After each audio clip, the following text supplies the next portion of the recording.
തൃശൂരിലെ വെടിമരുന്ന് സ്ഫോടന ദുരന്തം കനത്ത ചൂട് കാരണമല്ലെന്ന് പെട്രോളിയം ആൻഡ് എക്സ്പ്ലോസീവ് സേഫ്റ്റി ഓർഗനൈസേഷന്റെ വിലയിരുത്തൽ. ഷോർട്ട് സർക്യൂട്ട് സാധ്യതയും പരിശോധിക്കുന്നുണ്ട്. ഇലക്ട്രിക്കൽ ഇൻസ്പെക്ടറേറ്റ് പരിശോധന പൂർത്തിയായതായി അറിയിച്ചു. അപകട കാരണം എന്താണ് എന്നതിൽ ഇലക്ട്രിക്കൽ ഇൻസ്പെക്ടറേറ്റ് റിപ്പോർട്ട് ലഭിച്ചാലേ അറിയാൻ കഴിയൂ.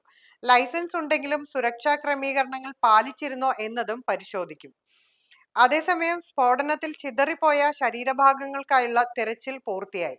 വെടിക്കെട്ട് നിർമ്മാണശാലയുടെ സമീപത്തുണ്ടായിരുന്ന കുളത്തിലെ പരിശോധനയും ഇപ്പോൾ പൂർത്തിയായതായി ഉദ്യോഗസ്ഥർ പറഞ്ഞു. അവിടെ നിന്നും ശരീരഭാഗങ്ങളൊന്നും കണ്ടെത്താനായില്ല. ചില വസ്തുക്കൾ സ്ഥലത്ത് നിന്ന് കണ്ടെത്തിയിട്ടുണ്ട്. ഫോറൻസിക് വിഭാഗം സാമ്പിൾ എടുത്ത ശേഷമായിരിക്കും ബാക്കി തീരുമാനം. ദുരന്തത്തിൽ ഇതുവരെ 13 പേരുടെ മരണമാണ് സ്ഥിരീകരിച്ചത്.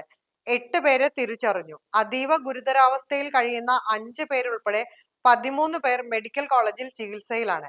മരണസംഖ്യ ഇനിയും ഉയർന്നേക്കാമെന്നാണ് റിപ്പോർട്ടുകൾ പറയുന്നത്. ദുരന്തത്തിൽ 4 പേരെ ഇനിയും കണ്ടെത്താൻ കഴിഞ്ഞിട്ടില്ലെന്ന് ജില്ലാ കളക്ടർ അറിയിച്ചു. കാഞ്ഞിരക്കോട് സ്വദേശി സുരേഷ് CA 50 വയസ്സ്, കോട്ടപ്പുറം സ്വദേശി അഭിജിത്ത് എന്ന അഭി 28 വയസ്സ്, മണക്കുടി സ്വദേശി വിഷ്ണു 38 വയസ്സ്, കോട്ടപ്പുറം സ്വദേശി ഗിരീഷ് 42 വയസ്സ് എന്നിവരെയാണ് കാണാതായത്. ഇവരുടെയെല്ലാം ബന്ധുക്കളുടെ DNA സാമ്പിൾ ശേഖരിച്ചിട്ടുണ്ട്. തിരിച്ചറിയാൻ സാധിക്കാത്ത ഒരു മൃതദേഹവും 29 ശരീരഭാഗങ്ങളും ലഭിച്ചിട്ടുണ്ട്.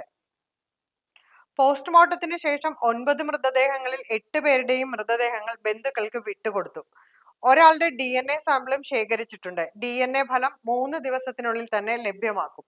ദുരന്തത്തിന്റെ പശ്ചാത്തലത്തിൽ പാറമേക്കാവിന്റെ വെടിക്കെട്ട് നിർമ്മാണത്തിന് സ്റ്റോപ്പ് മെമ്മോ നൽകിയതായി ജില്ലാ കളക്ടർ അറിയിച്ചു. പാലക്കാട് മുതലമട വെള്ളാരംകടവിലുള്ള വെടിമരുന്ന് നിർമ്മാണശാലയ്ക്കാണ് സ്റ്റോപ്പ് മെമ്മോ നൽകിയത്. ജില്ലാ കളക്ടറുടെ നിർദ്ദേശപ്രകാരം ചിറ്റൂർ തഹസീൽദാർ R രാമചന്ദ്രനാണ് സ്റ്റോപ്പ് മെമ്മോ നൽകിയിരിക്കുന്നത്. നിർമ്മാണശാലയിൽ അളവിൽ കൂടുതൽ വെടിമരുന്ന് കണ്ടെത്തിയതിനെ തുടർന്ന് ലൈസൻസിക്കെതിരെ കേസെടുക്കാനും നിർദ്ദേശം നൽകിയിട്ടുണ്ട്.